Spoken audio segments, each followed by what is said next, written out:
Politically, we have our own curate's egg in the Prime Minister Anthony Albanese. It's undeniable that China is not going away and that China is a significant trading partner for Australia.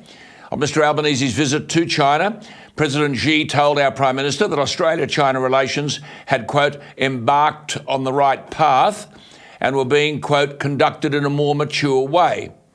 President Xi thanked our Prime Minister for working to, quote, stabilise and improve relations with China, saying that his visit had built on the foundations laid by the former Labor Prime Minister Gough Whitlam, the first Australian leader to visit China 50 years ago.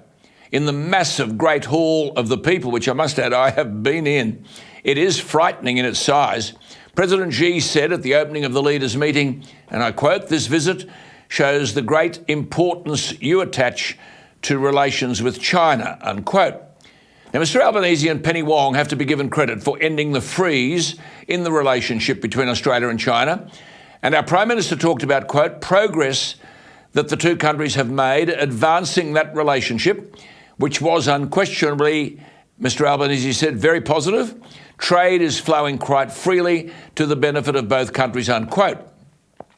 Now, the Prime Minister, while regarding President Xi, who is, I might add, this bloke's the paramount leader in China. He's the boss of everything. He's the General Secretary of the China Communist Party. He's the Chairman of the Central Military Commission. He's President, it seems, forever, re-elected as the State President of China for the third time, the first head of state ever to be so elected. Nonetheless, Xi is an authoritarian leader, and his presidency has seen an increase in censorship and mass surveillance, a deterioration in human rights, the internment of 1 million Uyghurs, and President Xi has centralised institutional power, taking on multiple positions. He is it. Xi is China, the son of a Chinese communist veteran. So our Prime Minister was right to say the things that he said about trade. He was right to open up relations again with China. He was right to say that there was, quote, so much we can do together.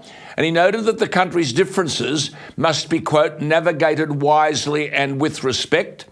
And the Prime Minister was right to say that we come with different political systems, very different values and different histories, but we deal with each other at face value. He said, my job is to represent Australia's national interests. He is the leader of a different nation with different interests, unquote.